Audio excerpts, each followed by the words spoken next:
নমস্কার বন্ধুরা, দীপাস কিচেনে আপনাদের সবাইকে স্বাগত। আজকে আমি আম সুজি বানাবো। তার জন্য এখানে আম নিয়ে নিয়েছি, আমের কালারটা খুব সুন্দর। আর এখানে আমি সুজি নিয়ে নিয়েছি 200 মতো। আর এখানে কাজু আর কিশমিশ নিয়ে নিয়েছি।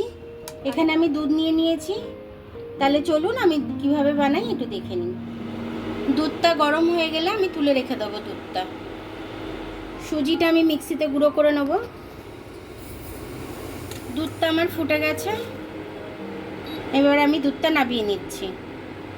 আমি এতে একটু ঘি দিয়ে দিচ্ছি 1 চামচের মতো। আমি কাজু আর কিশমিশটাকে ভেজে নেব।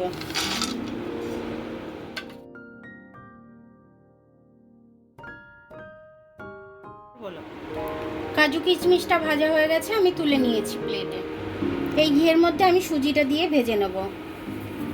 মিক্সিতে আমি একটুখানি গুঁড়ো করে নিয়েছি, সুন্দর করে লাল করে আমি এটাকে ভেজে নেব।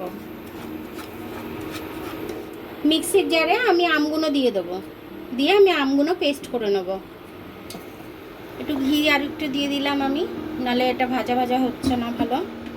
সুজিটা আমার ভাজা হয়ে গেছে, আর আমি সুজিটা ভাজবো না। এবার আমি এর মধ্যে দুধটা দিয়ে দেবো। এবার আমি দুধটা দিয়ে এবার ভালো করে একটু নেড়ে নেবো, যাতে না দানা পেকে যায়। আমি এবার যেরকম মিষ্টি খাবো সেই আন্দাজে আমি চিনিটা দিয়ে দিচ্ছি।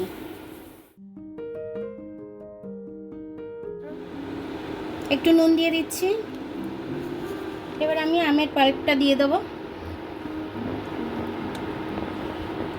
এবার এটাকে আমি মিশিয়ে নেবো খুব ভালো করে।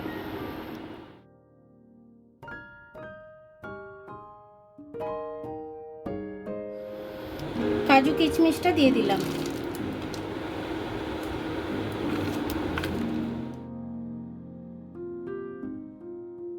এটা এবার ফুটবে, আমি ক্রমশ নাড়তে থাকবো, না হলে তলায় ধরে যাবে। আমের পাল্পটাও কাঁচা থাকবে না, একসাথে এটার সাথে তৈরি হয়ে যাবে। আমার এটা পারফেক্টভাবে হয়ে গেছে। এবার আমি এটাকে নামিয়ে নেবো। প্রচণ্ড ছেটকাচ্ছে গায়ে, তো আমার আমের এটা তৈরি হয়ে গেল। এর থিকনেসটা আমি এরকম রেখেছি। এর মধ্যে কাজু কিশমিশ আছে বলে যেন ডালা ডালা লাগছে। তো আপনারা যেরকম খুশি রাখবেন, আমি এরকম রেখেছি।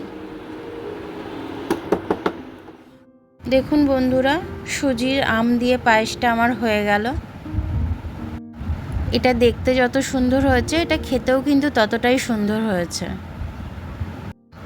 একবার বানালে বাড়ির লোকরা বারবার বানাতে বলবে।